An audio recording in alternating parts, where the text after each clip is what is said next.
Muy buenos días a todos. Mi nombre es José Sebastián Loaiza Tapia. Soy abogado por la Pontificia Universidad Católica del Perú y actualmente trabajo como abogado asociado en el estudio BBGS Abogados Perú, Sacovértiz y Landrer. En el presente módulo, y gracias a la invitación de IDEM, desarrollaremos los derechos de los titulares de datos personales, así como las obligaciones de los titulares de los bancos de datos y de los responsables del tratamiento de los datos personales. Pues bien, iniciaremos describiendo en qué consiste el derecho de información establecido en el artículo 18 de la Ley de Protección de Datos Personales. Y primero quiero iniciar indicando que el derecho de información es a su vez también o está relacionado al deber de información por parte de los titulares de los bancos y los responsables del tratamiento. Es decir, mientras que los titulares de los datos tienen derecho a ser informados de todas estas características del tratamiento que se realizará sobre sus datos, los titulares de los bancos de datos y los responsables del tratamiento tienen la obligación de informar sobre esas características y de diversas maneras a los titulares de los datos, pues de no ser el caso estarían incurriendo en una infracción a la normativa de protección de datos personales.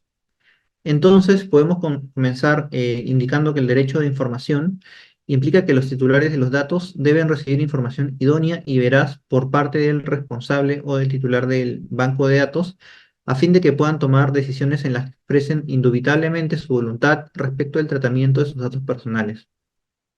Entonces, el titular de los datos personales tiene derecho a ser informado en forma detallada, sencilla, expresa, inequívoca y de manera previa a su recopilación sobre diversa información respecto al tratamiento de sus datos personales, que incluye la finalidad del tratamiento, la identidad de los destinatarios, el banco de datos personales, la identidad y domicilio del titular del banco, la identidad y domicilio del o de los encargados del tratamiento, el carácter obligatorio o facultativo de de sus respuestas, el tiempo de conservación de sus datos personales, la transferencia de sus datos, las consecuencias de entregar los datos y la posibilidad de ejercer los derechos a. Ahora bien, nos vamos a detener en cada uno de estos puntos de manera breve para indicar en qué consisten. Entonces, respecto a la finalidad del tratamiento, como sabemos, los datos personales se recopilan para una determinada finalidad, eh, mediante la cual el titular del banco de datos o el responsable del tratamiento debe informar con qué fines que se está recopilando y qué uso se le darán a los datos. Hay que distinguir, y esto es importante, sobre las finalidades necesarias o principales de las finalidades secundarias o adicionales, mientras que las principales están relacionadas, por ejemplo, a la prestación del servicio que se está contratando o del producto que se está adquiriendo. Las adicionales o accesorias están relacionadas a, por ejemplo, el brindar, luego de la venta o la contratación del servicio, el brindar información eminentemente publicitaria, por ejemplo.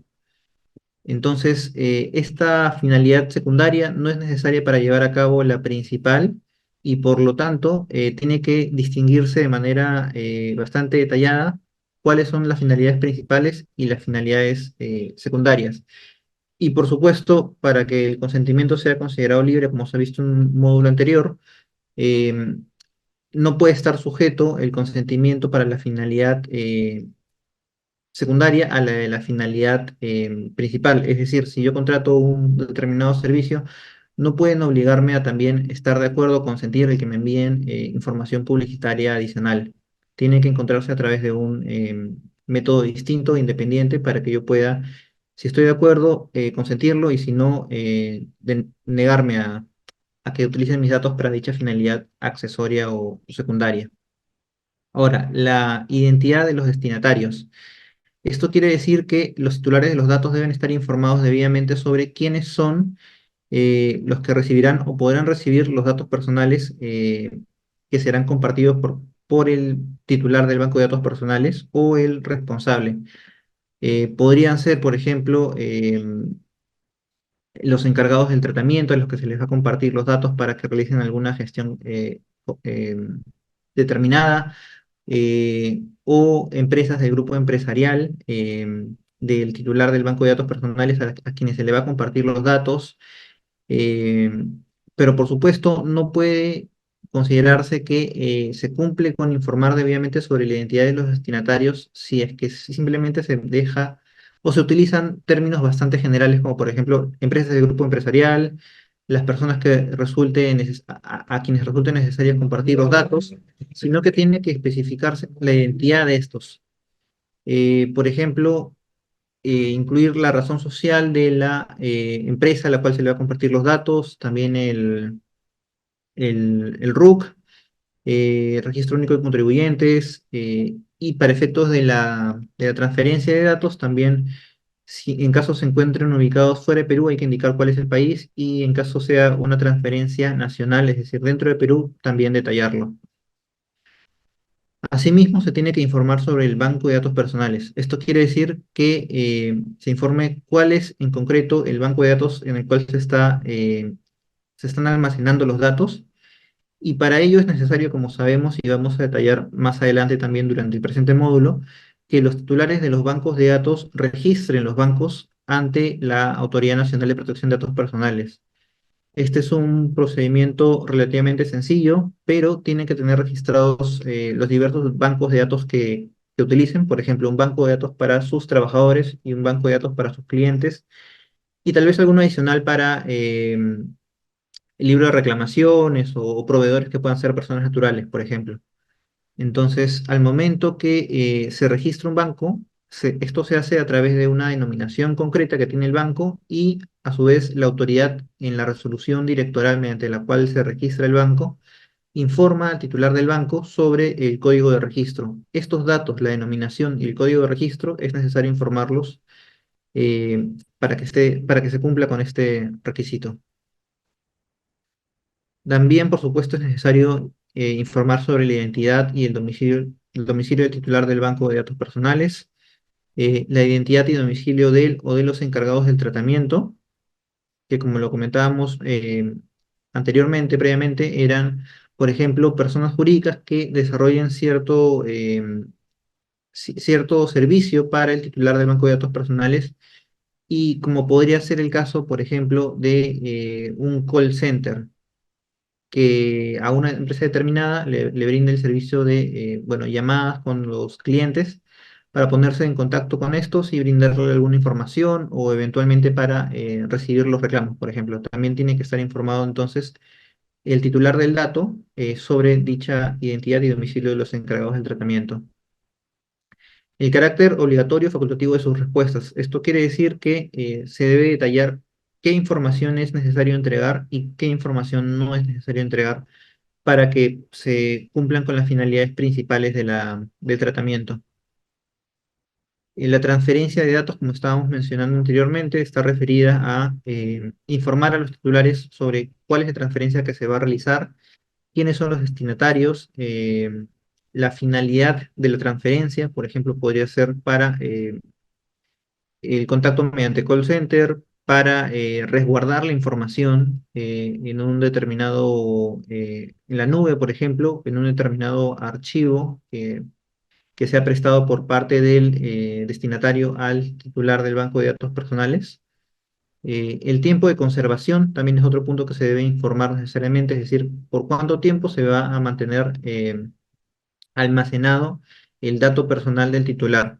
Y el tiempo de conservación puede estar expresado no necesariamente en meses, años, por ejemplo, sino que también puede indicarse, por ejemplo, que está sujeto a al cumplimiento de una determinada condición.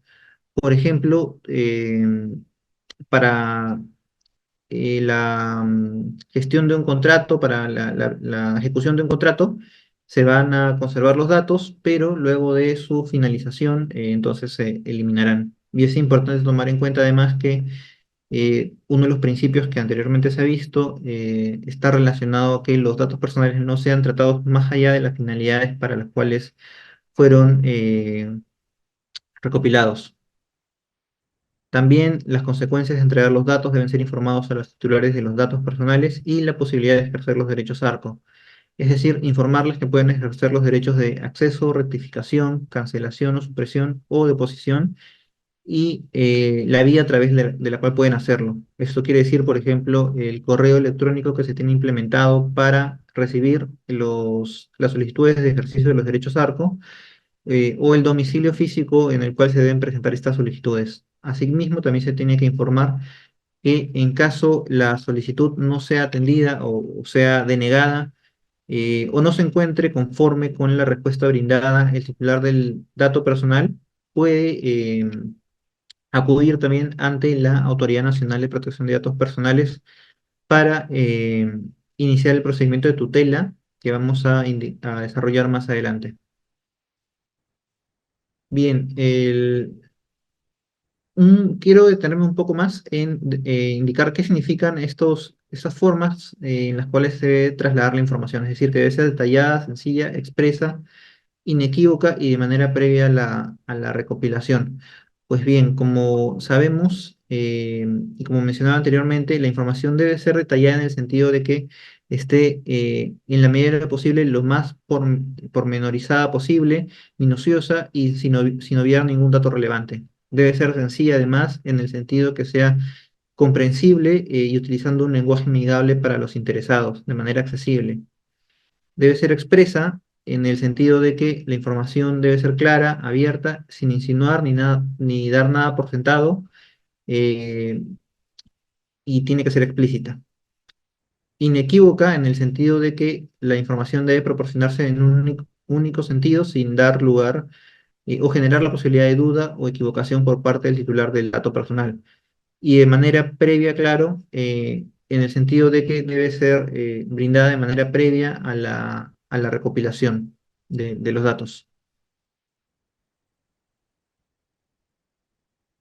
El siguiente punto es el de los derechos ARCO. Como sabemos, son los derechos de acceso, rectificación, cancelación y oposición que tienen todos los titulares de los datos personales. Entonces, vamos a detenernos a mencionar de manera detallada en qué consisten, cómo se ejercen cada uno de estos derechos. Y sin embargo, para explicarlo de manera muy breve, el acceso es acceso a la información relativa a los datos personales. La rectificación consiste en la rectificación de aquellos datos que sean inexactos, erróneos o falsos. La cancelación es la cancelación cuando estos hayan dejado de ser necesarios o pertinentes por finalidad, plazo, revocación de consentimiento o por tratamiento inadecuado.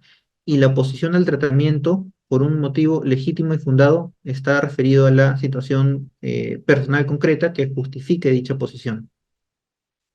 Entonces, tanto estos derechos ARCO como el derecho de información no se ejercen de la misma manera, ya que mientras que los derechos ARCO requieren de una solicitud del titular del dato personal, el derecho de información y el derecho al tratamiento objetivo, por ejemplo, que vamos a mencionar más adelante, no requiere necesariamente que se presente una solicitud, sino que solamente el hecho que el responsable no otorgue los medios para su ejercicio ya genera una vulneración al bien jurídico protegido. Ahora bien, antes de describir cada uno de los derechos ARCO con más detalle, indicar cómo se atienden las solicitudes de ejercicio de los derechos ARCO, cómo son presentadas también. Entonces, los derechos ARCO solo pueden ser ejercidos por el titular de los datos personales, sin perjuicio de las normas que regulan la representación. Es decir, por ejemplo, yo no podría solicitar que se rectifique un dato que advierto está erróneo por parte del banco que trata los datos de un familiar mío, salvo que tenga poderes de representación sobre dicho familiar. Pero por mi cuenta no podría solicitarlo, ya que los datos, el ejercicio de estos derechos deben ser solamente efectuados por el titular. Ahora, el ejercicio de los derechos tampoco excluye la posibilidad de ejercer algún otro, ni puede ser entendido como un requisito previo para el ejercicio de cualquiera de ellos. La solicitud de los derechos ARCO debe dirigirse al titular del banco de datos personales o responsable del tratamiento y debe contener cierta información para su atención: los nombres y apellidos del titular del derecho y acreditación, y en su caso del representante, la petición concreta, el domicilio o dirección física o electrónica para notificaciones, la fecha y firma del solicitante y los documentos que sustenten la petición, en caso de ser necesario. Asimismo, cuando se disponga de servicios de cualquier naturaleza para la atención de solicitudes o reclamaciones, se podrá también atender las solicitudes de derechos ARCO, de ejercicio de los derechos ARCO, a través de dichos canales, siempre que los plazos no sean mayores a los establecidos en la Ley de Protección de Datos Personales y su reglamento, por supuesto. Por ejemplo, en caso de una empresa, digamos una entidad financiera que cuente con un libro de reclamaciones, también podrían atenderse a las solicitudes de derechos ARCO a través de dicho libro de reclamaciones.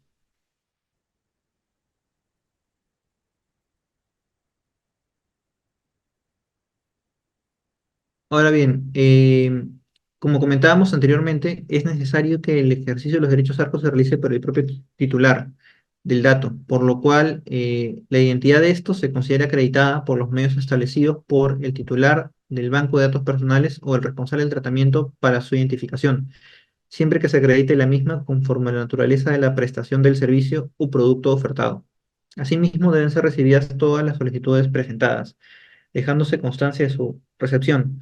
Ahora bien, podría pasar que la solicitud presentada por un titular del dato no cuente con todos los requisitos señalados previamente, por lo cual en un plazo de 5 días, el titular del banco de datos o responsable del tratamiento debe formular las observaciones necesarias para subsanar dicha solicitud e invitar al titular de los datos a subsanarlas en un plazo de 5 días. Y en caso de no realizarse la referida subsanación en este plazo, se tendrá por no presentada la solicitud. Asimismo, se deben personales de sus derechos ante los bancos de datos personales de administración privada será de carácter gratuito, salvo lo establecido en normas especiales de la materia. Ok, continuamos con la siguiente diapositiva y esto está referido a si es posible realizar un requerimiento de información adicional al titular del dato personal para atender la solicitud. La respuesta es que sí, porque en caso que la información en la solicitud sea insuficiente o errónea, de forma que no permita su atención, es posible requerir dentro de los 7 días hábiles siguientes de recibir la solicitud documentación adicional. En un plazo de 10 días hábiles, el titular de datos personales acompañará la documentación adicional pertinente para fundamentar su solicitud y en caso contrario se tendrá por no presentar dicha solicitud. Esto, a diferencia del plazo que comentamos anteriormente, eh, se ejerce en situaciones distintas, ya que la solicitud sí cumple con los requisitos comentados anteriormente, pero se ha visto, o sea, se ha evaluado luego por el titular del banco de datos o el responsable del tratamiento que no resulta suficiente la información brindada, por lo cual puede efectuar este requerimiento de información adicional. Cabe señalar que la respuesta total o parcialmente negativa ante la solicitud de ejercicio de derechos ARCO debe estar debidamente justificada y también se debe señalar el derecho que asiste al titular del dato para recurrir ante la Dirección General de Protección de Datos Personales en vía de reclamación. Esta es la tutela, el derecho de tutela que vamos a mencionar más adelante en la presente presentación.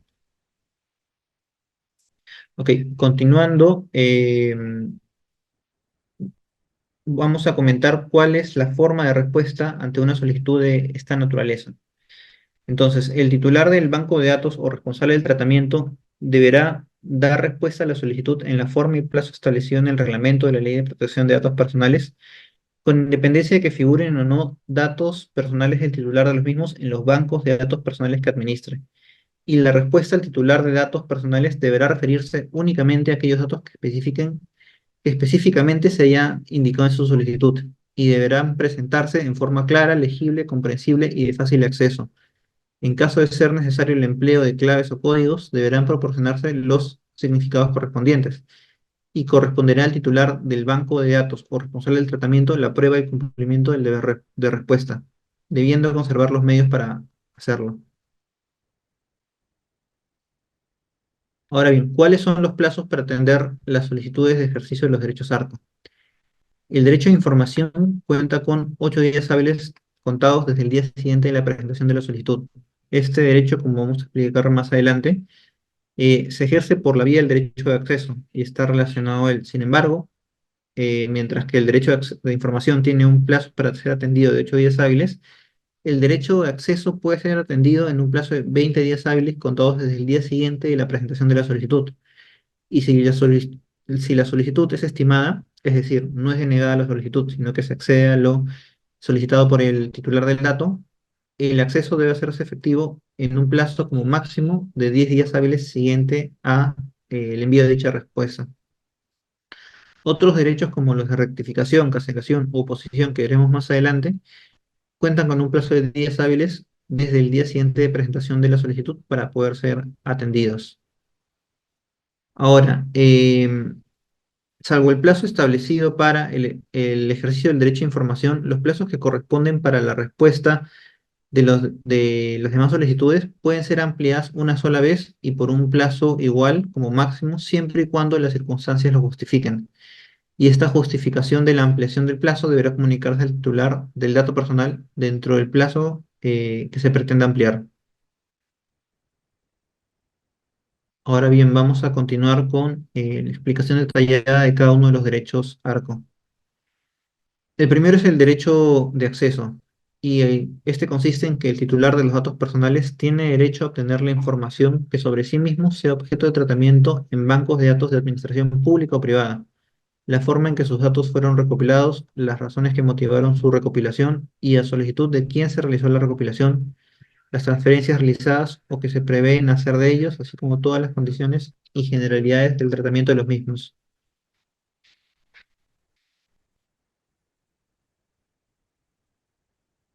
Ahora bien, como comentaba anteriormente, el derecho a información también se ejerce a través del derecho de acceso y básicamente en lo que consiste es que el titular del dato tiene derecho a que se le brinde toda la información detallada en el artículo 18 de la ley que mencionamos anteriormente, es decir, la identidad del titular del banco de datos personales y su domicilio, por supuesto, la identidad del banco de datos en el cual se almacenan su información, el plazo de conservación y todos los otros aspectos que ya anteriormente hemos repasado.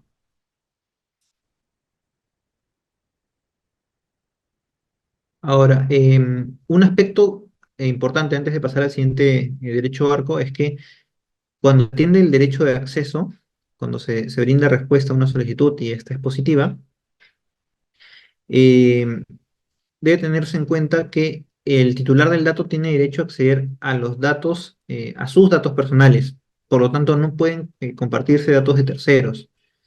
No pueden, por ejemplo, compartirse datos a una persona X sobre su padre o su madre, lo que tuviese un poder y la solicitud la ejerciera en nombre de dicha persona, pero si no, no podría compartirse, ya que se estaría vulnerando el deber de confidencialidad y estaría incurriendo en una infracción la empresa o el titular del banco de datos personales o responsable del tratamiento que atienda la solicitud. Ahora, ¿cuáles son los medios para el cumplimiento del derecho de acceso? La información correspondiente al derecho de acceso, a opción del titular del datos, podrá suministrarse por escrito, por medios electrónicos, telefónicos, de imagen u otro que resulte idóneo. En ese sentido, el titular del dato personal puede optar por las siguientes formas, ya sea la visualización en sitio, el escrito, copia, fotocopia o facsímil, la transmisión electrónica de la respuesta, es decir, por correo electrónico, por ejemplo, o cualquier otra forma o medio que sea adecuado a la configuración o implantación material del banco de datos personales o a la naturaleza del tratamiento. Entonces, cualquiera sea la forma de emplear, el acceso debe ser en formato claro, legible e inteligible, sin utilizar claves o códigos que requieran de dispositivos mecánicos para su adecuada comprensión y, en su caso, acompañada de una explicación. Asimismo, el acceso debe ser en lenguaje accesible al conocimiento medio de la población de los términos que se utilicen, sin perjuicio de lo cual, con el objeto de usar los medios de comunicación más ecológicos disponibles en cada caso, el responsable del tratamiento podrá acordar con el titular el uso de medios de reproducción de información distintos a los establecidos en el presente, en el reglamento de la Ley de Datos Personales.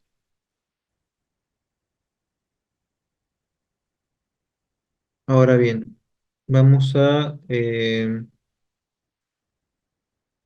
pasar al derecho de rectificación. Este derecho consiste en que el titular puede solicitar que se modifiquen los datos que resulten ser inexactos, erróneos o falsos, y la solicitud de rectificación debe indicar qué datos personales son a los que se refiere, así como la corrección que haya de realizarse en ellos, acompañando la documentación que sustente la procedencia de la rectificación solicitada. Y también se pueden solicitar vía el derecho de rectificación, la actualización y o incorporación de nuevos datos al banco de datos personales acompañando la documentación que sustente la procedencia e interés fundado para el mismo. ¿En qué consiste el derecho de actualización? Pues mediante se pueden actualizar aquellos datos que han sido modificados a la fecha del ejercicio del derecho. Es decir, cuando se otorgaron los datos, cuando estos fueron recopilados, los datos eran unos determinados, pero luego se modificaron, se actualizaron. Por ejemplo, el domicilio del cliente de alguna entidad financiera. Se modifica el domicilio, entonces esto lo solicita a través del derecho de actualización que sea actualizado en los sistemas del banco. Entonces, nuevamente, la solicitud de actualización debe señalar a qué datos personales se refiere, así como la modificación que haya de realizarse en estos, acompañando la documentación que sustente la procedencia de la actualización solicitada.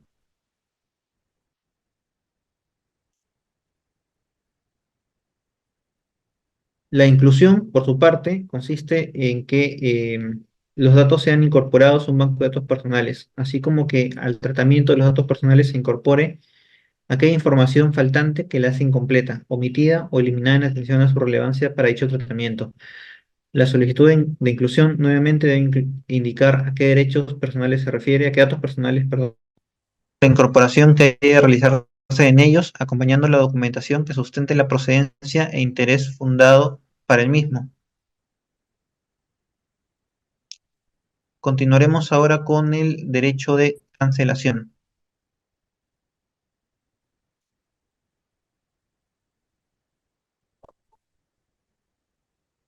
El derecho de cancelación, establecido en el artículo 67 del reglamento de la Ley de Protección de Datos Personales, otorga al titular la facultad de solicitar la supresión o cancelación de los datos eh, personales de un banco cuando estos hayan dejado de ser necesarios o pertinentes para la finalidad para la cual fueron recopilados. Cuando hubiera vencido, por ejemplo, el plazo también del tratamiento que le fue informado, o cuando ha revocado su consentimiento por el tratamiento de los datos y en los demás casos en los que no estén siendo tratados conforme a la ley y el reglamento. La solicitud de supresión o cancelación puede referirse también a todos los datos personales que la persona ha brindado al titular del banco o responsable del tratamiento, como también solamente a parte de ellos. Y según lo establecido en el artículo 20 de la Ley de Protección de Datos Personales, la solicitud de supresión implica el cese en el tratamiento de los datos personales a partir de un bloqueo de estos y su posterior eliminación. El titular del banco de datos o responsable del tratamiento deberá documentar ante el titular de los datos personales el haber cumplido con lo solicitado e indicar la transferencia de los datos suprimidos, identificando a quién o a quiénes fueron transferidos, así como la comunicación de la supresión correspondiente. La supresión no procederá cuando los datos personales deban ser conservados en virtud de razones históricas, estadísticas o científicas de acuerdo con la legislación aplicable, o en su caso, en las relaciones contractuales entre el responsable y el titular de los datos personales que justifiquen el tratamiento de los datos. Esto podría ser, por ejemplo, en el marco de una relación laboral en la que un trabajador determinado que no busca renunciar a su puesto laboral, pero solicita que se cancelen o se supriman sus datos personales. Por ejemplo, sus datos de contacto, sus nombres y apellidos, número de documento de identidad. Entonces, en virtud de esa relación laboral, no es procedente la supresión o cancelación de los datos. Otro aspecto a tomar en cuenta respecto del derecho de cancelación es que siempre que sea posible y según la naturaleza de las razones que sustenten la denegatoria prevista respecto a este derecho, deben emplearse los medios de disociación o anonimización para continuar el tratamiento. Finalmente, dentro de los derechos ARCO tenemos al derecho de oposición. Y este derecho, establecido en el artículo 71 del reglamento de la Ley de Datos Personales, consiste en que el titular de los datos tiene derecho a que no se lleve a cabo el tratamiento de sus datos personales o se cese el mismo cuando no hubiera prestado su consentimiento para su recopilación por haber sido tomados de fuente de acceso al público. Aun cuando hubiera prestado su consentimiento, el titular de los datos tiene derecho a oponerse al tratamiento de sus datos si acredita la existencia de motivos fundados y legítimos relativos a una concreta situación personal que justifiquen el ejercicio de este derecho. Y en caso de la oposición resulte justificada, el titular del banco de datos o responsable del tratamiento deberá proceder al cese del tratamiento que ha dado lugar a la oposición. Ahora bien, vamos a continuar con el procedimiento trilateral de tutela. El ejercicio de los derechos ARCO que hemos estado comentando, es decir, la presentación de una solicitud ante el titular del banco de datos o responsable del tratamiento, es considerado por la ley y su reglamento como la tutela directa. Sin embargo, cuando el titular de los datos personales obtenga una respuesta que niegue su pedido de ejercicio de los derechos ARCO o la respuesta no considera que sea adecuada, ¿no? Es decir, no es satisfactoria o inclusive no haya recibido respuesta, puede solicitar el inicio de un procedimiento administrativo de tutela, que es un procedimiento trilateral, y que va a ser resuelto por la Dirección de Protección de Datos Personales en primera instancia, y en caso de presentarse apelación, será resuelto por la Dirección General de Transparencia, Acceso a la Información Pública y la Protección de Datos Personales en segunda instancia.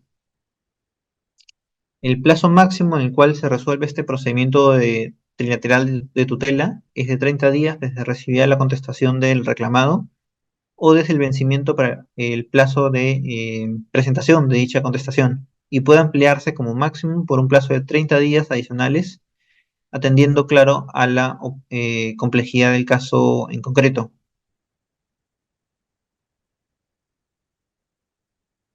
Otros derechos que también es importante tener en cuenta son los derechos al tratamiento objetivo y el derecho a la tutela.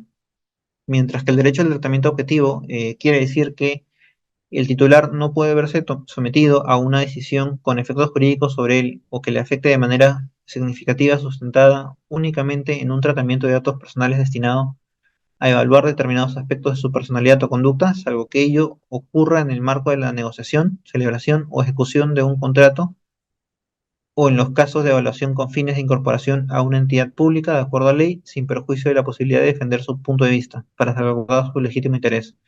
Por su parte, el derecho a la tutela quiere decir que en caso de negarse el titular de datos personales total o parcialmente el ejercicio de los derechos, puede recurrir ante la Autoridad Nacional de Protección de Datos Personales en vía de reclamación o al Poder Judicial eventualmente para los efectos de la correspondiente acción de habeas data. Ahora bien, vamos a pasar con explicación sobre las obligaciones de los responsables del tratamiento de los datos personales. Estas están detalladas en el artículo 28 de la Ley de Protección de Datos Personales y establecen que eh, esos están obligados a efectuar el tratamiento de datos personales solo si el titular ha dado su consentimiento válido, no recopilar datos personales de forma fraudulenta, desleal o ilícita, y recopilar solo aquellos datos que sean necesarios para alcanzar la finalidad previamente informada al titular. Esto, por ejemplo, se presenta cuando se obtienen datos que han sido filtrados o obtenidos a través de un hackeo o vulneración a los sistemas de seguridad de un determinado titular del banco de datos. Entonces, se considera que esta es una recopilación ilícita. También, por ejemplo, hay casos en los cuales se recopila información de antecedentes penales o judiciales sin autorización del titular del dato, lo cual también es una recopilación ilícita. Ahora bien, también están obligados los responsables del tratamiento de datos a no utilizar los datos personales para finalidades distintas, salvo procedimiento de anonimización o disociación. No limitar el ejercicio de los derechos del titular de datos personales, sustituir o complementar los datos personales cuando estos sean inexactos o incompletos, eliminar aquellos datos personales que han dejado de ser necesarios o se haya vencido el plazo para su tratamiento, y el de proporcionar a la Autoridad Nacional de Protección de Datos Personales la información que se le requiera sobre el tratamiento de los datos y el acceso a los bancos de datos personales. Vamos a pasar a comentar sobre uno de los derechos más importantes establecidos en la ley y su reglamento, que es el deber de informar. Como mencionábamos anteriormente, esta es la contracara del derecho de información. Y la información como deber es la obligación que tiene el titular del banco de datos personales o el responsable del tratamiento de poner a disposición del titular de los datos personales toda la información relevante respecto al tratamiento de sus datos personales. de acuerdo a lo establecido, por supuesto, en el artículo 18 de la ley. Asimismo, la Autoridad de Datos Personales ha elaborado una guía sobre el deber de informar que se encuentra disponible en el enlace que se encuentra aquí en la diapositiva. Entonces, esta obligación se tiene que llevar a cabo tanto en aquellos casos en los cuales se encuentre obligado a solicitar el consentimiento del titular del dato personal, de acuerdo al artículo 5 de la Ley de Protección de Datos Personales, como también en los casos en los cuales no se requiera contar con el consentimiento para el tratamiento de los datos, pero ello no enerva el que se tenga que informar necesariamente sobre los datos personales. Vamos a poner un ejemplo didáctico. Por ejemplo, para efectos del tratamiento de los datos personales de un trabajador, este debería ser informado a través de una cláusula de protección de datos personales establecida en su contrato laboral sobre lo establecido en el artículo 18. Si bien debido a que se van a tratar sus datos necesariamente para el cumplimiento de sus labores, no se debe requerir un consentimiento explícito para específicamente los datos personales, más allá de que se firme el contrato en su conjunto, sí persiste la obligación de informarle. De manera similar a cualquier otro tipo de relación contractual en la cual se vaya a tratar datos necesarios para la ejecución del contrato, pero persiste la obligación nuevamente de informar, a pesar de que no sea necesaria o esté en alguno de los supuestos exceptuados de requerir el consentimiento. Ahora, ¿cuáles son las formas y momentos para cumplir con el deber de informar? Ante ello, debemos comentar que esto depende de la forma de recopilación, ya que el deber de información puede cumplirse a través de formularios impresos, a través de un documento físico denominado cláusula informativa del tratamiento de datos personales, en la navegación web o formularios virtuales a través de una política de privacidad, en el registro de aplicaciones móviles, a través nuevamente de un documento de política de privacidad, y en entrevistas telefónicas, entre otras, a través de la locución se debe informar sobre las condiciones de tratamiento. ¿Y en qué momento se debe informar? Pues esta es previa a la recopilación como regla general, cuando los datos se obtengan de manera directa del titular, y en el primer contacto, cuando los datos se obtengan de manera indirecta, pero de una fuente legítima. Por ejemplo, cuando estos han sido compartidos por el titular del banco de datos personales, que se encuentra autorizado, por supuesto, por el titular del dato para compartir sus datos. Ahora, la obligación de informar se debe cumplir sin necesidad de requerimiento alguno, como comentábamos anteriormente, y además el responsable del tratamiento se encuentra obligado y debe poder acreditar en todo momento que ha cumplido con la obligación de informar. El momento en el cual el responsable debe poner a disposición son los antes indicados, pero siempre debe poder acreditar ante la autoridad o ante el mismo titular del dato eh, a través de qué manera ha informado. Ok.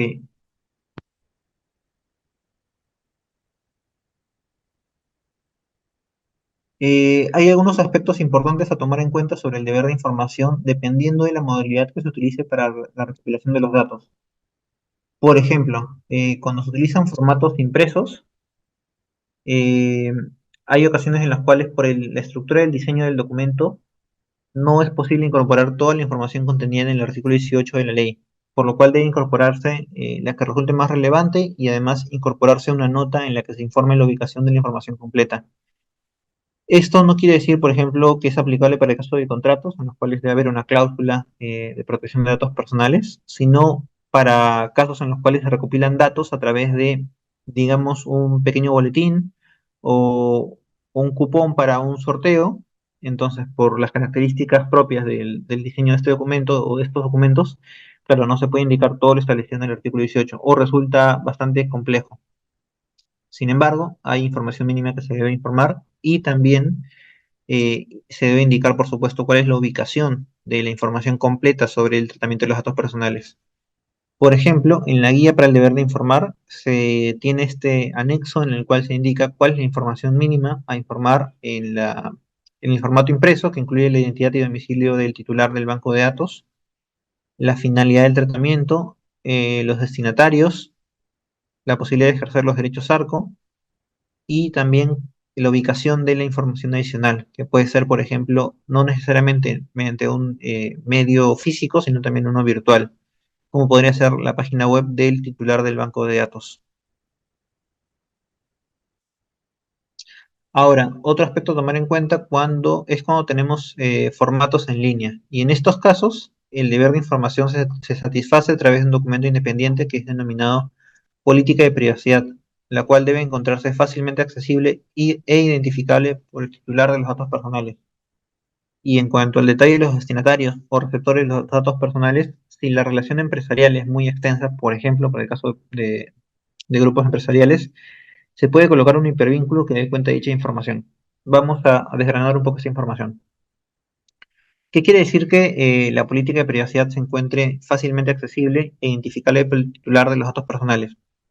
Eso quiere decir que no tiene el titular de los datos que rebuscar, entrar a un enlace, a otro y hacer diversos clics para poder entrar finalmente o acceder a la política de privacidad y revisarla, sino que en principio tendría que estar de manera bastante fácilmente identificable y disponible para que ellos puedan hacer un clic, digamos, en ver política de privacidad y acceder a esta información.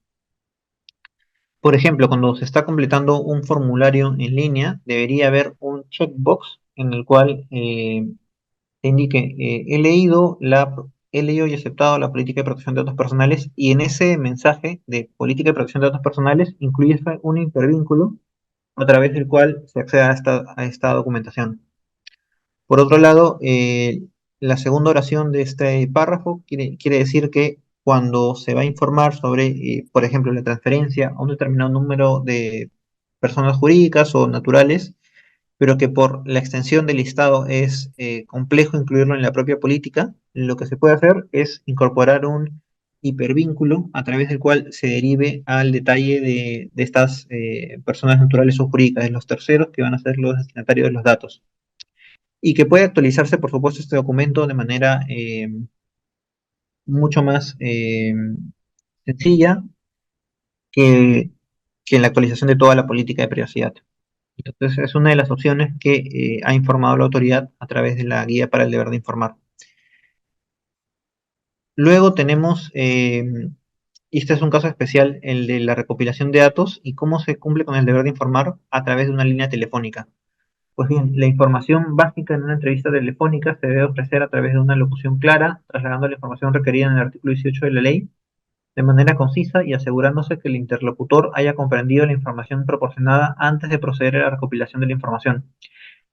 Y si el interesado en primer contacto no desea que se siga utilizando sus datos personales para fines mercadotécnicos, de perfilamiento, publicitarios o de prospección comercial, del responsable del tratamiento se debe entender que una negativa en este sentido es una oposición a dicho tratamiento y por lo tanto debe darse trámite inmediato a su voluntad procediendo al bloqueo para su posterior eliminación del banco de datos personales. Asimismo, debido al medio por el cual se proporciona la información, se ofrecerá, por ejemplo, al titular de los datos personales poner a disposición otro medio a través del cual pueda acceder a dicha información, como por ejemplo podría ser el correo electrónico.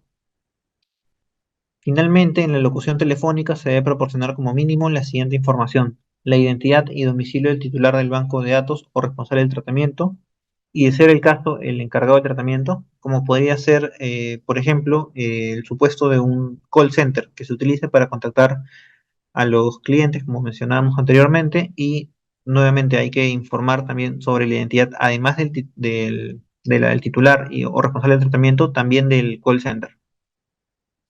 También se tiene que informar sobre las finalidades del tratamiento, el mecanismo por el cual el titular del dato puede manifestar su consentimiento o negativa para el tratamiento respecto de finalidades secundarias o accesorias, las categorías de los destinatarios de los datos solo en el caso de que se transfieran los datos para finalidades secundarias, y los mecanismos para que el titular conozca la política de privacidad completa.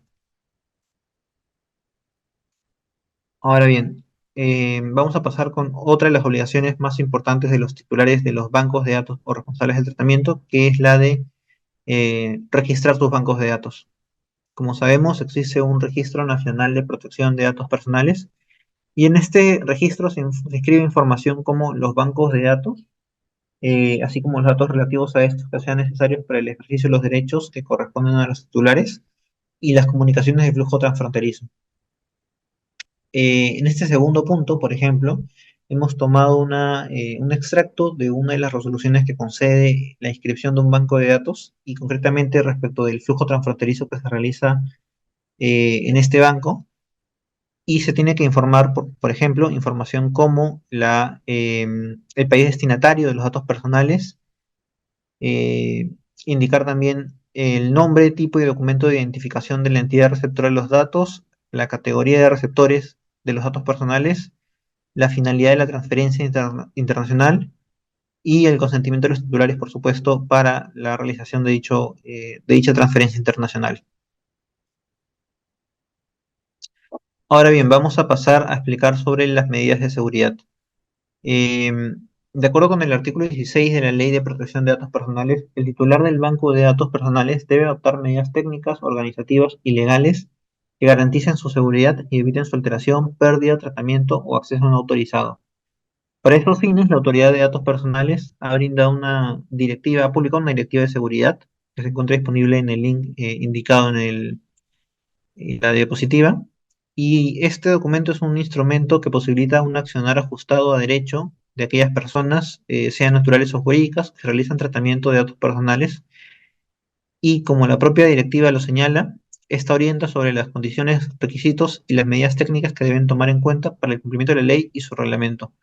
Por poner un ejemplo, eh, esta directiva establece una diferenciación entre los distintos tratamientos que se realizan y los categoriza de acuerdo a al nivel de complejidad, lo que varía en función del número de datos personales que se tratan, si hay datos sensibles o no.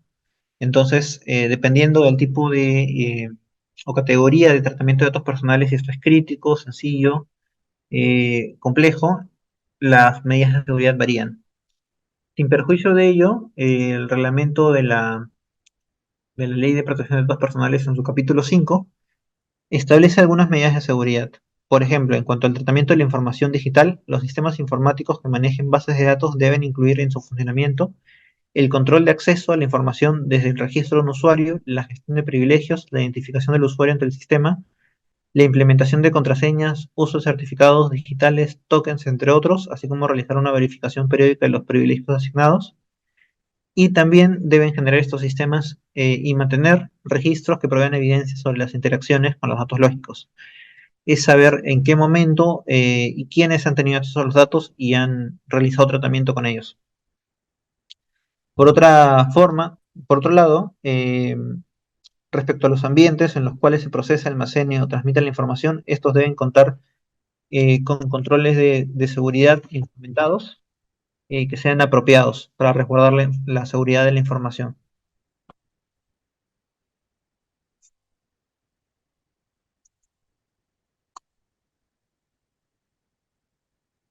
Ahora bien, adicionalmente se deben contemplar los mecanismos de respaldo de seguridad de la información de la base de datos personales con un procedimiento que contemple la verificación de la integridad de los datos almacenados en el respaldo, incluyendo cuando sea pertinente la recuperación completa ante una interrupción o daño, garantizando el retorno al estado en el cual se encontraba al momento en que se produjo la interrupción o daño. También debe asegurarse que el intercambio de datos personales desde los ambientes de procesamiento o almacenamiento hacia cualquier destino fuera de las instalaciones físicas de la entidad solo procederá cuando la autorización del titular del banco de datos personales sea brindada y se hará utilizando los medios de transporte autorizados por el mismo, tomando las medidas necesarias, entre las cuales se encuentra el cifrado de datos, firmas digitales, información checksum de verificación, entre otros, destinados a evitar el acceso no autorizado eh, o corrupción durante el tránsito hacia su destino. Asimismo, el acceso a la documentación se limitará exclusivamente al personal autorizado y se establecerán mecanismos que permitan identificar los accesos realizados en el caso de documentos que puedan ser utilizados por múltiples usuarios. De igual manera, la generación de copias o la reproducción de los documentos únicamente podrán ser realizadas bajo el control del personal autorizado y deberá procederse a la destrucción de las copias o reproducciones desechadas de forma que se evite el acceso a la información contenida en las mismas o su recuperación posterior. Ahora bien, como último punto, vamos a tratar algunos aspectos relevantes a tomar en cuenta respecto del ejercicio de los derechos y aplicación de obligaciones cuando nos encontramos frente a el tratamiento de datos mediante sistemas de videovigilancia. Al respecto, el derecho de acceso se ejerce de una manera particular en este caso, porque el titular del dato debe precisar la fecha, rango de horas, lugar o cualquier otra información que permita facilitar la ubicación de la imagen requerida. Y de ser necesario, podría inclusive aportar una imagen actualizada de sí mismo para que pueda facilitar la ubicación al titular del banco o responsable del tratamiento. Ahora bien, la información a ser entregada, que puede consistir en imágenes, videos o audios captados a través de estos sistemas de videovigilancia, puede ser entregada mediante la grabación en un CD u otro dispositivo análogo, por ejemplo un USB, que entregue el titular del dato y que permita mantener la seguridad sobre los datos personales. La autoridad además ha indicado que puede entregarse, digamos, a través de correo electrónico u otros medios, pero que nuevamente mantenga la seguridad. Por ejemplo, para el caso de envíos a través de correos electrónicos, o compartidos a través de archivos en la nube, tendría que utilizarse mecanismos de seguridad como el empleo de contraseñas o cifrado para esta información. Además, cuando se entregue la información mediante estas vías, el titular del banco de datos o responsable del tratamiento tiene que utilizar máscaras de privacidad o difuminar la imagen para evitar la afectación de terceros. Es decir, si en un video salen tres personas, pero solamente es el titular del dato, una de ellas que solicita la entrega del video, se tendría en principio que utilizar máscaras de seguridad o difuminar la imagen de las otras dos personas para no afectar sus derechos. Asimismo, el titular del dato también tiene la posibilidad de acceder a la información acercándose físicamente al establecimiento del titular del banco o responsable del tratamiento, realizando con ellos las coordinaciones correspondientes, por supuesto, para hacer dicha verificación in situ. Entonces, también es importante tomar en cuenta que se debe dejar constancia de lo que haya visualizado el titular del dato cuando se accede a través de esta vía. Y un aspecto interesante es que la autoridad ha indicado que no procede la difuminación de imágenes o aplicación de máscaras de seguridad cuando se acredite el legítimo interés del titular del dato personal para el acopio de información, para ejercer el derecho de defensa o formular una denuncia administrativa, penal o similares. Un ejemplo, por ejemplo, cabe destacar que se presenta cuando, digamos, hay una cámara de seguridad que capta la comisión de un delito, digamos, un robo. Entonces, el titular del dato personal, que sería la persona afectada por este delito, solicita al titular del banco de datos personales que administra esta cámara de seguridad que le pueda transferir o compartir las imágenes para presentar eventualmente una denuncia ante la policía o ante el Ministerio Público. Y en este caso, en tanto que en la imagen aparecen tanto el titular del dato personal como el tercero, que en este caso realizó el robo, eh, consideramos que tiene legítimo interés el titular del dato para acopiar esta información y para que se le entregue sin la difuminación o aplicación de máscaras sobre el tercero. No obstante, esta evaluación sobre el legítimo interés del titular del dato que solicita la información tiene que ser verificada caso por caso por parte del titular del banco de datos o del responsable del tratamiento. Finalmente, sobre el deber de información respecto a sistemas de videovigilancia, cabe señalar que la autoridad, a través de la directiva de videovigilancia, ha indicado que eh, para informarse sobre la captación y o grabación de imágenes a través de estos sistemas se tiene que colocar al menos un distintivo informativo, tanto en espacios abiertos como cerrados. ¿Y dónde se coloca? En las zonas de acceso a dicho espacio videovigilado. Entonces, cuando en este distintivo no puede colocarse toda la información establecida en el artículo 18 de la ley, tiene que tenerse a disposición de los interesados un informativo adicional, ya sea de manera digital o impresa. Por ejemplo, la autoridad ha indicado a través de la directiva correspondiente que cada zona de acceso a la zona videovigilada debe tener un cartel o anuncio visible con fondo amarillo o cualquier otro que contraste con el color de la pared y que lo haga suficientemente visible. Y la información mínima que debe contener este cartel es la identidad y domicilio del titular del banco de datos personales, ante quién y cómo se pueden ejercitar los derechos establecidos en la ley de datos personales, el lugar donde se puede obtener la información contenida en el artículo 18 de la ley. Como comentábamos anteriormente, puede ser un lugar físico, unas oficinas o un enlace virtual para que puedan acceder a este detalle, los titulares de los datos, y además tiene que cumplir con ciertas dimensiones este cartel informativo. Y cuando, bueno, el espacio no lo permita, entonces tiene que adecuarse al espacio disponible, pero de forma tal que se cumpla con la finalidad informativa, que sea fácilmente advertible por el titular del dato y pueda ejercer sus derechos eventualmente. Para este fin, la autoridad ha elaborado un anexo que forma parte de esta directiva y que contiene un modelo de cómo debería ser el cartel informativo a utilizarse.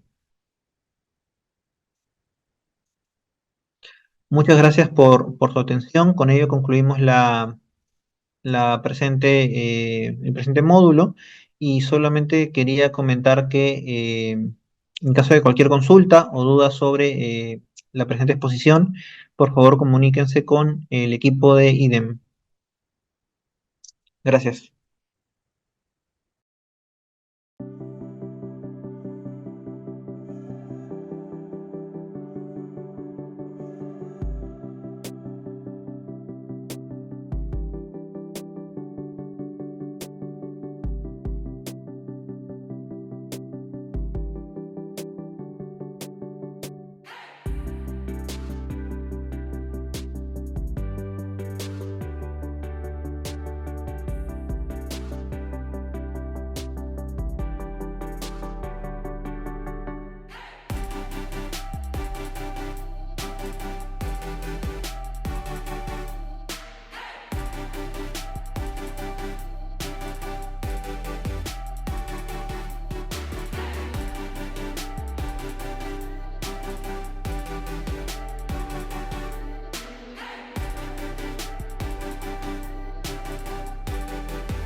Hola a todos, les saluda Angelo Merino. Yo soy abogado por la Universidad Nacional Mayor de San Marcos y abogado asociado del estudio BBGS Perú, Sacobertis y Landerer, equipo con el cual nos encontramos desarrollando el curso especializado en protección de datos personales, gracias a la amable invitación de IDEN Educación. A quien desde antemano agradezco por habernos convocado a esta noble iniciativa y esperamos que este curso les venga siendo de gran utilidad.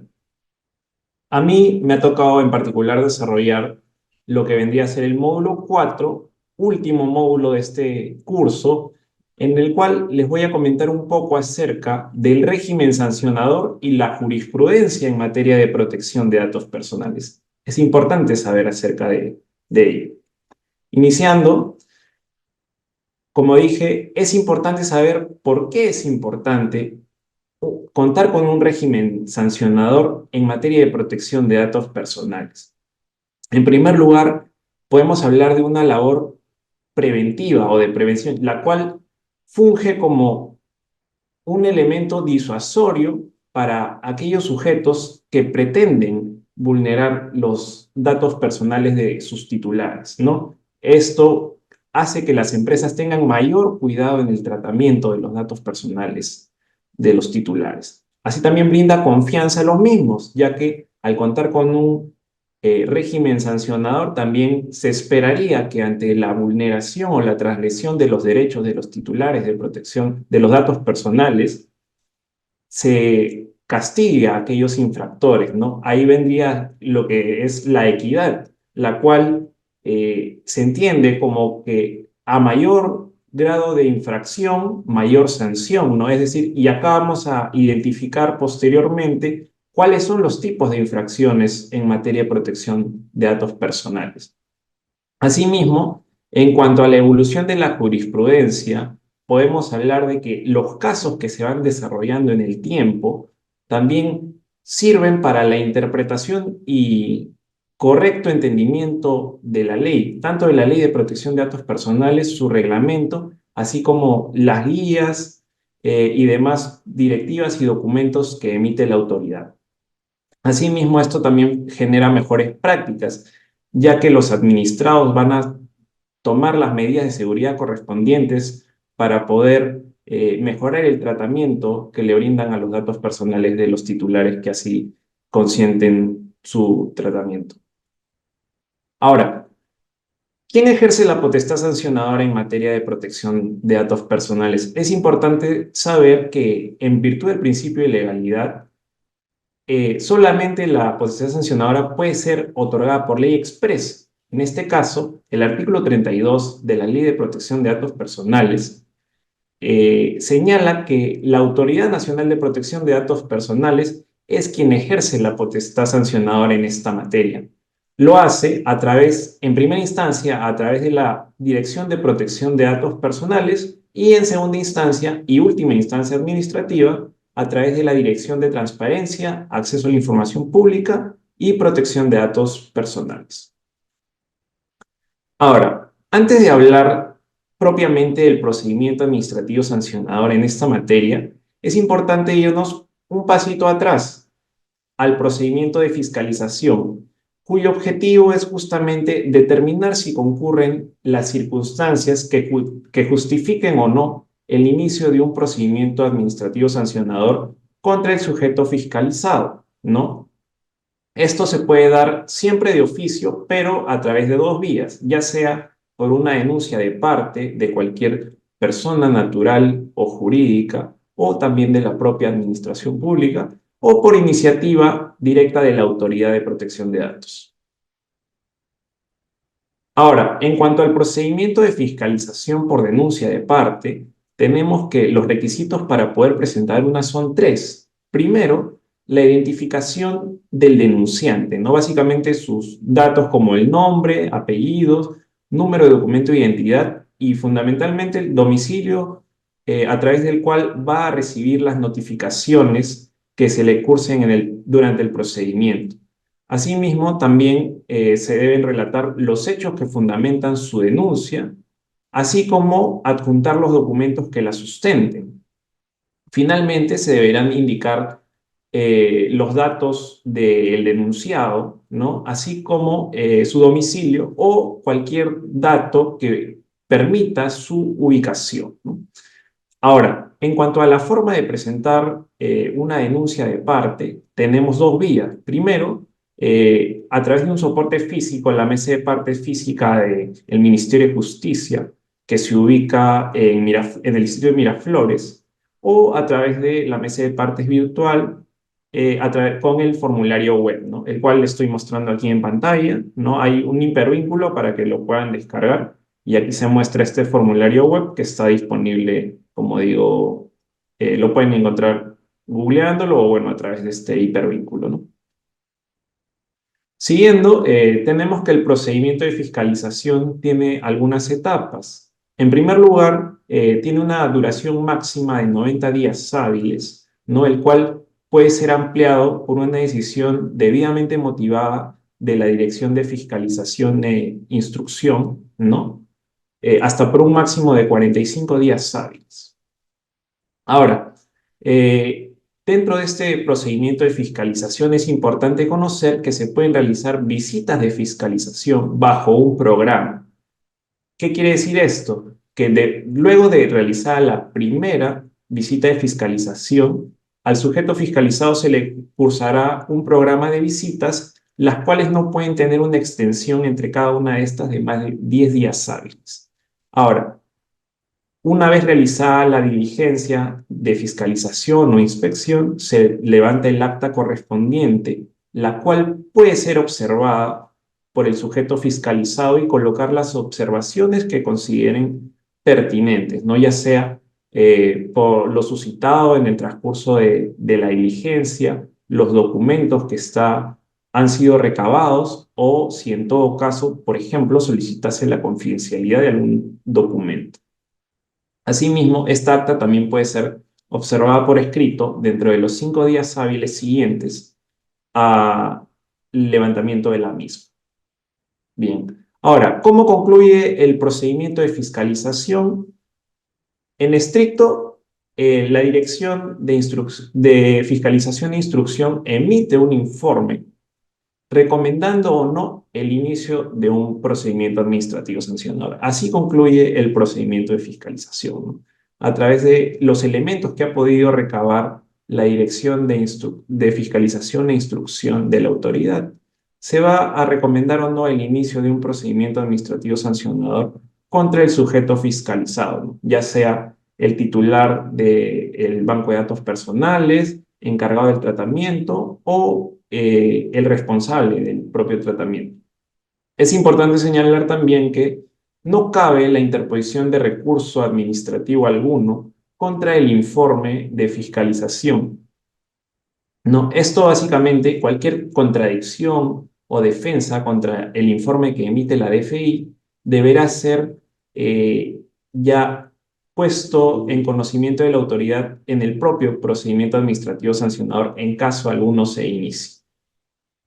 Ahora bien, en cuanto al procedimiento administrativo sancionador propiamente, tenemos que el mismo se inicia con la notificación de la imputación de cargos al sujeto, al administrado, ¿no? Al sujeto imputado en este caso, ¿no? Y en el mismo se pueden dar medidas cautelares, las cuales tienen un carácter provisional para asegurar justamente la eficacia de la decisión que tome la autoridad. Asimismo, también, en caso se determine la responsabilidad del administrado, se pueden ordenar medidas correctivas tendientes a corregir cualquier vulneración en el tratamiento de datos personales que se haya ocasionado, ¿no? Justamente ello, ¿no? Como dice ahí, eliminar, evitar o detener los efectos de las infracciones, ¿no? Es importante señalar que el administrado tendrá, una vez notificado, 15 días hábiles contados a partir del día siguiente de esta notificación de la imputación de cargos para presentar sus descargos. En cuanto a las actuaciones de instrucción, tenemos que de oficio también se pueden disponer, realizar visitas de fiscalización en caso no se hayan realizado antes durante el procedimiento de fiscalización. Ahora, en cuanto al cierre de la instrucción del procedimiento y la conclusión del PAS, tenemos que dentro de los 50 días hábiles de iniciado el PAS, esto es, con la notificación de la imputación de cargos, ¿no? La Dirección de Fiscalización e Instrucción deberá emitir una resolución cerrando la etapa instructiva, ¿no? La cual también puede ser ampliada por un plazo, hasta por un plazo igual a estos 50 días hábiles, teniendo que tener una resolución debidamente motivada. Asimismo, también se deberá emitir el informe final de instrucción, en el cual la Dirección de Fiscalización le recomendará a la Dirección de Protección de Datos Personales sancionar o no a el administrado, ¿no? Luego de ello, dentro de los 20 días hábiles siguientes, se deberá resolver el procedimiento administrativo sancionado.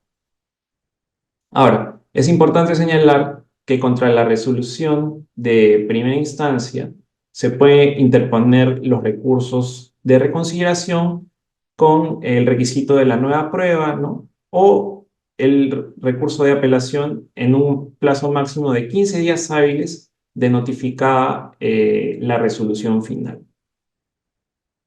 Ahora, en cuanto a los tipos de infracciones y sanciones, tenemos tres tipos, ¿no? Como se puede ver en la presentación, infracciones leves con multas desde la media UIT hasta las 5 UITs, infracciones graves con multas mayores a 5 UITs hasta 50 UITs, e infracciones muy graves con multas mayores a 50 UITs hasta las 100 UITs. Es importante señalar que en cuanto a la graduación de las sanciones, la autoridad tendrá que tener en cuenta el principio de razonabilidad y el tope legal es del 10% de los ingresos brutos anuales que hubiera percibido el infractor durante el ejercicio anterior, ¿no? Para que la multa o la sanción no resulte ser confiscatoria. Asimismo, es importante señalar que la autoridad cuenta con una metodología para el cálculo de multas en materia de protección de datos personales, la cual es aprobada por la Resolución Ministerial 326-2020 ¿no? Ahí básicamente se diferencia lo que es la multa preestablecida, ¿no? La cual se utiliza cuando no es posible determinar el beneficio ilícito del infractor o la multa a tope. Bien, ahora, en cuanto a las circunstancias atenuantes y agravantes, podemos mencionar en primer lugar el reconocimiento de responsabilidad expreso por parte del administrado por escrito y una vez iniciado el procedimiento administrativo sancionador. Asimismo, también se toma en cuenta la colaboración con las acciones de la autoridad, ya sea, por ejemplo, en las visitas de inspección, ¿no? En no colocar, digamos, o no entorpecer el procedimiento. Y también tenemos al reconocimiento espontáneo de las infracciones acompañado de acciones de enmienda, ¿no? Por ejemplo, eliminar datos personales de titulares que no hayan brindado su consentimiento, colocar mejores medidas de seguridad o alguna otra acción correctiva pertinente. En cuanto a las circunstancias agravantes, tenemos, por ejemplo, la reincidencia, ¿no? Se menciona que en la comisión de dos infracciones leves en un mismo año, la tercera se sancionará como una infracción grave, es decir, ya no se sancionará al administrado con una multa de media UIT hasta las 5 UITs, sino con más de 5 UITs hasta inclusive las 50. Asimismo, en la comisión de infracciones graves, en un mismo año, la tercera se sancionará como una infracción muy grave. Es decir, si cometes 3 infracciones de la misma categoría en un mismo año, ya no se te sancionará con multas de más de 5 UITs hasta 50, sino de más de 50 hasta las 100 UITs. Asimismo, también se tiene en cuenta el perjuicio económico causado, la intencionalidad y otras circunstancias.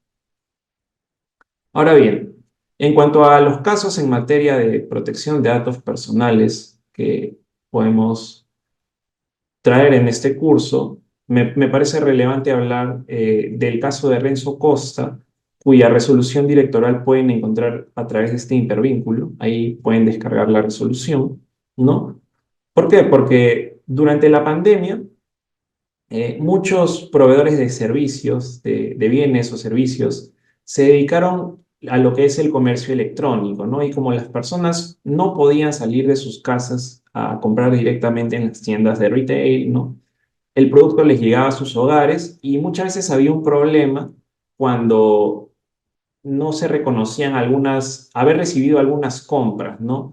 Y algunas empresas optaron por solicitar, por ejemplo, lo que es la fotografía del DNI o la fotografía de la persona sosteniendo su DNI cuando recibía un producto determinado, ¿no? Esto fue advertido por la autoridad y por ello imputó a Renzo Costa la siguiente presunta infracción, que fue realizar tratamiento de datos personales de la denunciante. Esto se inició a través de una denuncia de parte, ¿no? De datos personales como el estado civil, el CUI, sexo, fecha de nacimiento, foto, ubicación y otros datos que se encuentran propiamente en el DNI, ¿no? Que no serían necesarios para cumplir con la finalidad de identificarla, ¿no? Para la entrega de un producto adquirido vía online, ¿no? Esto a través de la toma fotográfica de su documento nacional de identidad, ¿no? Ahí se estaría incumpliendo lo que es la obligación establecida en los artículos 7, 8 y 28, numeral 3 de la Ley de Protección de Datos Personales. Acá se mencionan básicamente dos principios, el principio de proporcionalidad en el requerimiento de datos y el principio de calidad, ¿no? Y esto se califica como una infracción leve, tipificada en el literal B, numeral 1 del artículo 132 del reglamento de la Ley de Protección de Datos Personales, ¿no? Como vemos ahí, recopilar datos personales que no sean necesarios, pertinentes ni adecuados con relación a las finalidades determinadas, explícitas, ilícitas, para las que quieren ser obtenidos, ¿no? En este caso, la entrega de un producto por parte de un proveedor no justificaría el hecho de que se le tenga que solicitar al consumidor brindar o permitir la fotografía de su DNI para tener como conforme la entrega de su producto, ¿no? Ya veremos cuál sería el mecanismo más idóneo en todo caso por los que pueden optar los proveedores de comercios online. ¿Cuál fue el fundamento de la decisión de la Dirección de Protección de Datos Personales? En principio, decir que estos datos no eran relevantes para cumplir con la ejecución del contrato, es decir, con la entrega del producto al consumidor, ¿no? Ya que datos como el CUI, ¿no? Estado civil, sexo, no serían relevantes, sino bastaría que se identifique a la persona por su nombre, por su apellido y, en todo caso, la firma manuscrita, dando conformidad a la entrega de un producto, ¿no? En ese sentido, tomar una foto del DNI de la denunciante no resulta proporcional, como mencionaba, en la medida que estos datos no son necesarios e imprescindibles para realizar la entrega de un producto, ¿no? En ese sentido, se resolvió sancionar a la empresa Renzo Costa con una multa ascendente a las 2,28 UITs, ya que durante el procedimiento ellos reconocieron la comisión de la infracción y como medida correctiva se determinó que se modifique el plan que ellos tenían para realizar la entrega de los productos, ¿no? Denominado Plan para la Vigilancia, Prevención y Control COVID-19 en el Trabajo, ¿no? Asimismo, también se tenía que acreditar la eliminación de la fotografía de la denunciante de su DNI, ¿no? Durante la entrega que se le brindó el producto para tener como otra medida reparadora en su favor, ¿no? Ahora, siguiendo con otro caso bastante importante, tenemos a la empresa Sigel o Sigel IPAE, ¿no? También conocida una empresa del sector educativo, ¿no? Aquí también pueden encontrar las resoluciones a través de las cuales se sancionó a esta empresa y se le imputó dos cargos, básicamente lo siguiente: realizar el tratamiento de datos personales de los trabajadores a través del documento denominado contrato de trabajo a plazo indeterminado sin informarles lo requerido por el artículo 18 de la Ley de Protección de Datos Personales. En estricto, realizar o recopilar sus datos sin haberles informado cuáles serían los destinatarios de los mismos, los cuales se tiene que realizar de manera previa a su recopilación, previa, informada e inequívoca, ¿no? Como menciona el artículo 18, se debe identificar el titular del banco de datos personales, ¿no? Así como los destinatarios.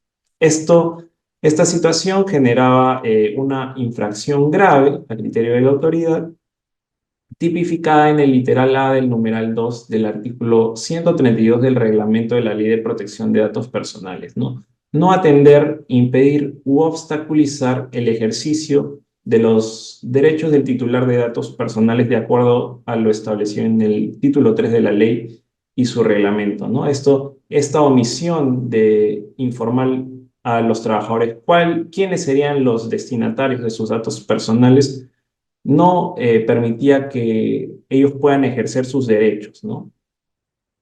Ahora, como segunda imputación, la misma se dio en recopilar datos personales por medios desleales para el reclutamiento de personal, ¿no? Los postulantes, con lo cual se estaría incumpliendo la obligación establecida en el numeral 2 del artículo 28 de la Ley de Protección de Datos Personales, ¿no?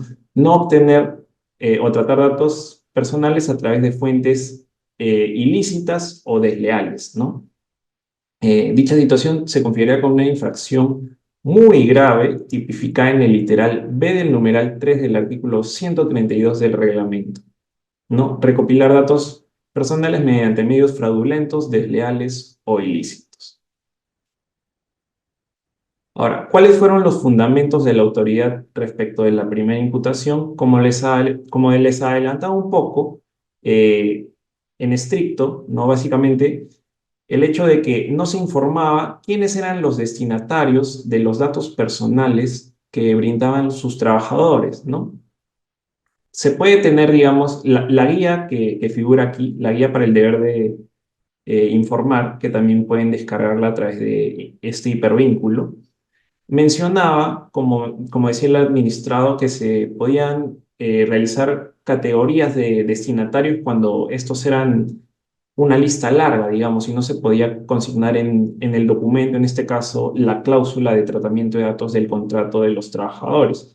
Pero la misma debía remitir a un enlace o link que los identificase, ¿no?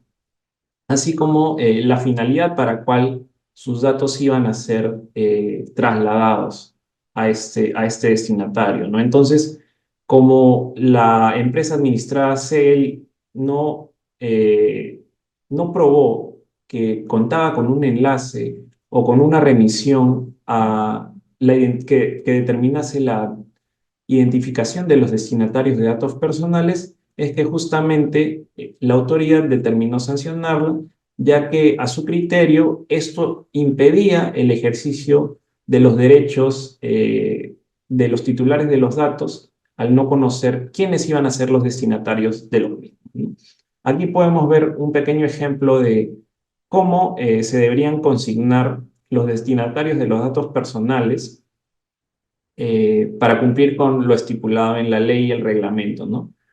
Su identificación, ¿no? El país de destino, de corresponder, por ejemplo, aquí se realiza flujo transfronterizo a Estados Unidos, otras son transferencias nacionales a Perú, y cuál es la finalidad, ¿no? Prestar servicios de la nube, como muchos titulares de bancos personales tienen, o cumplir otro tipo de obligaciones, ¿no? Asimismo, también aquí se destaca que cuando se realiza una finalidad que no contempla el consentimiento previamente otorgado, ¿no? Es decir, por ejemplo, una finalidad adicional como realizar prospección comercial o actividades publicitarias, se deberá solicitar nuevamente el consentimiento del titular para poder trasladar sus datos a este destinatario, ¿no? Como figura en este ejemplo.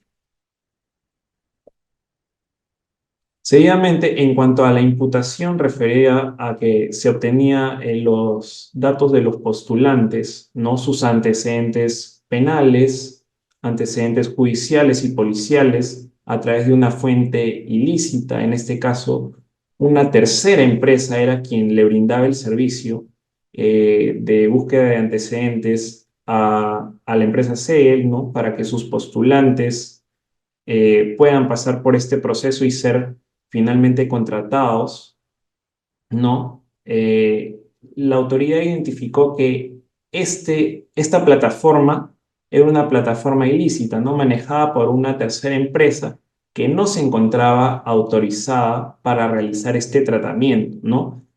Ahí la autoridad es bastante clara en señalar que solamente las autoridades de la administración pública que se encuentran debidamente autorizadas para brindar este tipo de datos, antecedentes penales, antecedentes policiales y antecedentes judiciales, pueden brindarlos, ¿no? Y esto a solicitud solamente del titular de los datos personales o su apoderado en caso sea aplicable, ¿no? Entonces, el hecho de que Segel haya obtenido los datos de los antecedentes penales, judiciales y policiales de sus postulantes a través de una tercera empresa y un link ilícito, hizo que se determine la comisión de esta infracción, ¿no? Aquí también se menciona otro de los fundamentos, ¿no? Si bien es cierto, el administrado, no sé, él se amparaba en la ley 29988 al ser del sector educativo y no poder contratar a personal eh, administrativo ni docentes que puedan tener procesos en los cuales han sido condenados o se encuentren actualmente procesados. Ello no hacía o no los autorizaba para poder realizar este mecanismo, ¿no? De contratar a un tercero para poder obtener estos antecedentes, ¿no? Es importante señalar que la autoridad también determinó que estos no tienen una fuente pública y tampoco son datos públicos, no como la administrada alegaba en su descargo, ¿no? Estos datos solo corresponden al titular y pueden ser requeridos nada más por el titular y en caso las empresas, ¿no? que buscan contratar determinado personal necesite la remisión de antecedentes penales, judiciales o policiales, deberá requerírselos al titular y luego ya podrá realizar la verificación o certificar la autenticidad de estos documentos, ¿no? Como se menciona aquí en este fundamento. Entonces, se sancionó a CEL tanto por omitir realizar un adecuado tratamiento, ¿no? O brindar un tratamiento sin eh, toda la información requerida, ¿no? En el artículo 18 de la ley, ¿no? Básicamente, los destinatarios de los datos personales de los trabajadores, no informarlo, no se sancionó como una multa de 6,36 UITs, ¿no? Y por la infracción muy grave de haber obtenido a través de una fuente ilícita, ¿no? De un tercero, los antecedentes penales, judiciales y policiales de sus postulantes con una multa de 62,33 UITs. Dentro del procedimiento es importante destacar que SEGEL señaló ya no utilizar esta plataforma para obtener estos datos de antecedentes de sus postulantes, pero no cumplió con, por ejemplo, remitir el sustento de la supresión de los mismos, ¿no? En ese sentido, se le impusieron dos medidas correctivas, una tendiente a incluir en la cláusula de los contratos de sus trabajadores información respecto a la identificación de los destinatarios de sus datos personales, ¿no? Y también suprimir, ¿no? La información de los antecedentes judiciales, policiales y penales de los postulantes que buscaban una plaza en CEL, ¿no? Por último, puedo mencionarles el caso de la Superintendencia Nacional de Migraciones, ¿no? Este tiene un interesante antecedente y es un reportaje del programa Punto Final que se emitió el 17 de octubre del año 2021 y paso a mostrar brevemente a continuación, ¿no? En el cual se van a validar algunas infracciones a los datos personales de las personas que ingresan o salen de nuestro país. Se informaba con fotos incluidas, ingresos, salidas, detalles de personajes públicos. Habían congresistas, habían políticos, habían periodistas, había gente del deporte y hasta de la farándula. ¿Para qué querían esa información, que es confidencial? ¿A quién se la enviaban? ¿No? Y la importancia que tuvo esta revelación. Vamos a ver. A diario, desde aquí, desde el aeropuerto Jorge Chávez, ingresan y salen unas 400.000 personas en promedio. Pero hay algo que viene ocurriendo con un grupo muy particular de ellas. Algo que le cuenta la unidad de investigación de Latina Noticias. Es la entidad estatal encargada de administrar las entradas y salidas de peruanos y extranjeros del territorio nacional. La Superintendencia Nacional de Migraciones tiene a su cargo las puertas de acceso al país y una de ellas es el Aeropuerto Internacional Jorge Chávez, donde se centrará esta historia. Aquí, para salir o ingresar al Perú, hay que pasar por un control como este. Señor Daniel, mire la imagen, va a ser lo mismo entre las luces. Módulos donde inspectores de migraciones cargan su información personal en sus pantallas, leyendo el código de barras de su pasaporte. El procedimiento permite su identificación y el sistema hace saltar cualquier alerta en caso el pasajero tenga alguna orden de restricción. Pero de un tiempo a esta parte, inspectores y supervisores vienen dándole al sistema un uso, digamos, adicional. Roberto, para empezar, esa es información que no debería estar en nuestras manos.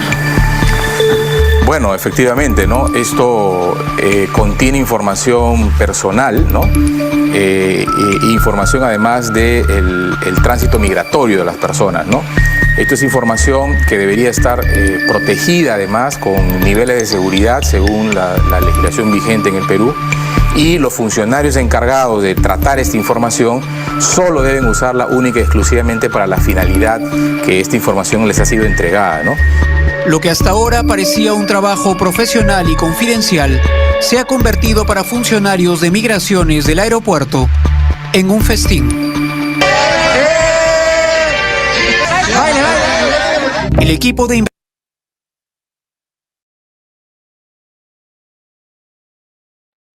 Bien, el reportaje es un poquito más largo, pero bueno, aquí básicamente ya hemos podido identificar dos conductas por parte de los servidores públicos de la superintendencia, ¿no? Aquí, en principio, se pueden verificar que estos estarían remitiendo vía WhatsApp, ¿no? Los datos de los certificados migratorios de las personas que ingresan o salen de nuestro país, ¿no? Y aquí se ve un dato importante, ¿no? Un dato biométrico, la huella dactilar de las personas, y esto es sumamente grave porque es un dato sensible, ¿no? El cual hace plenamente identificable a una persona, ya que no existen personas que tengan una misma huella dactilar. Entonces, este es un dato sensible que no estaría siendo correctamente tratado. Y asimismo, no solamente ellos, sino que se estarían tomando fotografías a las computadoras y remitiéndose esta información vía WhatsApp con otros colaboradores que no se encontrarían autorizados para el tratamiento de esto, ¿no? Esto se realizó, digamos, en los módulos de atención de migraciones del Aeropuerto Internacional Jorge Chávez, y en base a ello es que la Dirección de Fiscalización e Instrucción eh, inició un procedimiento de fiscalización a migraciones que desembocó en el inicio investigación de de la un procedimiento administrativo sancionador. ¿No? Como vemos aquí, las resoluciones de primera y segunda instancia, ¿no? Se imputaron, como mencionaba, dos hechos. Primero, no haber garantizado la confidencialidad de los datos de las personas que ingresan y salen de el Perú, ¿no? Debido a que estos sean compartidos a través de grupos de WhatsApp de colaboradores, ¿no? Desde los teléfonos móviles personales de los trabajadores del área de control migratorio del aeropuerto, ¿no? Esto incumplía con el artículo 17 de la ley, ¿no? Que habla de la confidencialidad de los datos personales y configurándose una infracción grave tipificada en el literal G, numeral 2 del artículo 132 de la Ley de Protección de Datos Personales, ¿no? Incumplir la obligación de confidencialidad establecida en el artículo 17 de la ley. Y como segundo hecho imputado, no haber implementado, importante, medidas de seguridad necesarias en el módulo de control migratorio del Sistema Integrado de Migraciones, ¿no? Del aeropuerto, ¿no? Al no restringir la generación de copias o reproducción de datos personales de los ciudadanos, ¿no? Como habíamos visto, de manera muy fácil, los colaboradores tomaban una fotografía con sus teléfonos a sus pantallas y estas eran enviadas a través de WhatsApp a otros colaboradores que no tenían autorización para conocer los certificados migratorios de las personas, ¿no? Esto ya sea por estar involucradas distintas personalidades o personajes públicos, ¿no? Pero siendo estos datos sensibles, ¿no? Porque en el mismo, como habíamos visto en el video, se podía visualizar la huella dactilar de las personas, ¿no? La cual los hace plenamente identificables, ¿no? Al ser un dato biométrico, ¿no? Entonces, aquí se incumplía el artículo 43 del reglamento de la Ley de Protección de Datos, ¿no? Que habla de no copiar o reproducir sin autorización los datos personales de los titulares, ¿no?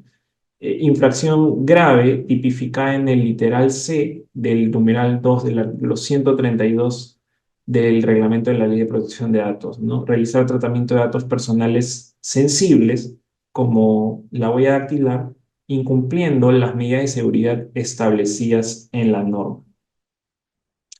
¿Cuáles fueron los fundamentos o el razonamiento que se tuvo para la primera imputación, ¿no? Básicamente se identificó que por medio de la aplicación WhatsApp, personal de la empresa, personal de migraciones, compartía información en tiempo real de los ciudadanos peruanos o extranjeros que recababa del sistema integrado de migraciones, ¿no? Para lo cual solamente había un personal autorizado y esto no se tenía que compartir a través de ninguna aplicación, ni menos aún con personal no autorizado, ¿no? En ese sentido, no se establecieron medidas para prevenir o evitar la transmisión y el acceso no autorizado a esta información sensible, ¿no? Por parte de los servidores públicos. Ya que ellos accedieron a través de la aplicación WhatsApp a los mismos, ¿no? Asimismo, tampoco no existía una norma que permitía la captura y difusión de datos personales a través de WhatsApp, ¿no?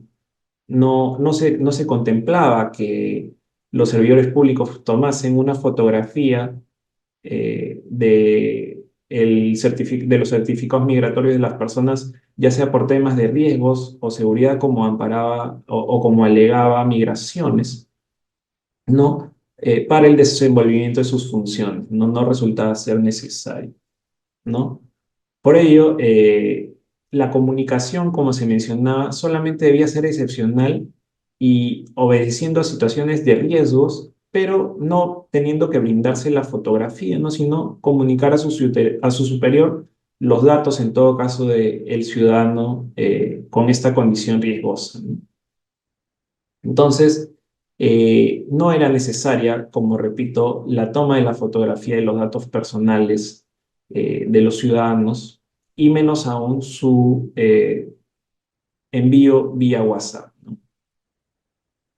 Ahora, respecto a la segunda imputación referente a la falta de medidas de seguridad o medidas preventivas para evitar esta situación, se pudo corroborar a través de las visitas de fiscalización de la DFI que las computadoras de los módulos de migraciones en el aeropuerto no contaban con restricciones sobre, por ejemplo, los puertos USB, grabadores de DVD o el envío de correos electrónicos no institucionales,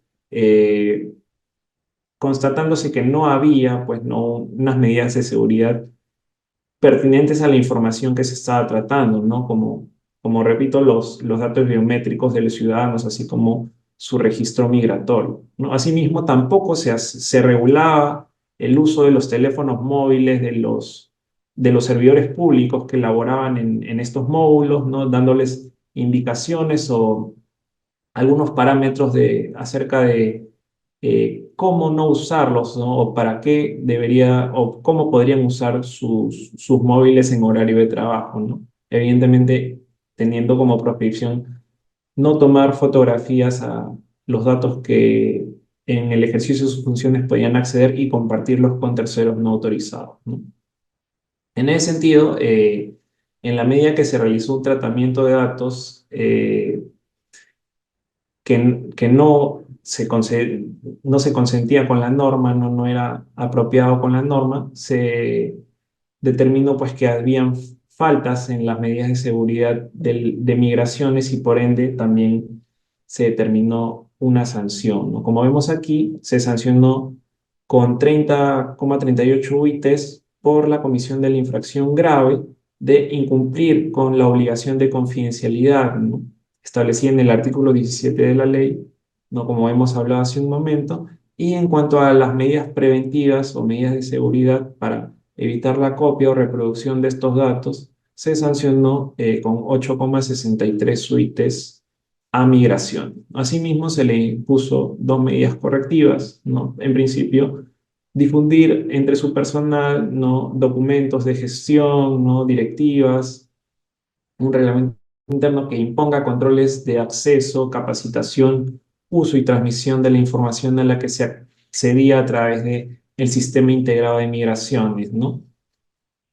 Guardando la confidencialidad que ello ameritaba. Asimismo, implementar medidas de seguridad para evitar que estos datos puedan ser copiados o reproducidos y puestos en conocimiento de personas no autorizadas para ello, ¿no?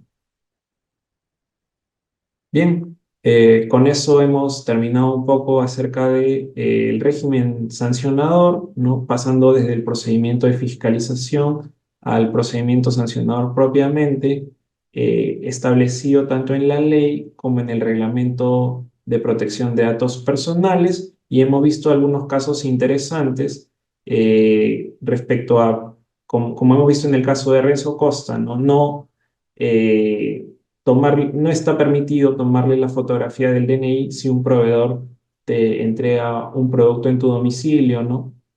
Esto ya no debería pasar. La autoridad incluso ha sacado notas de prensa instruyendo a la ciudadanía que esto no es correcto, así como en el caso de CEL, ¿no?, los antecedentes penales, policiales o judiciales de los postulantes a un trabajo no deben ser obtenidos a través de una fuente ilícita de una tercera empresa que obtenga de manera maliciosa estos datos, sino que los mismos deben ser obtenidos o requeridos a través del propio titular, y luego de ello ya la empresa contratante deberá verificar o validar la autenticidad de estos documentos, ¿no? Y ahora último, con un caso de la administración pública, no migraciones, y no haciendo un uso adecuado de datos sensibles de los ciudadanos y su registro migratorio, ¿no?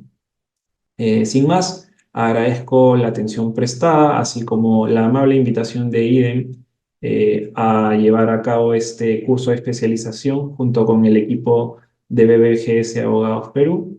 Y me despido. Muchas gracias.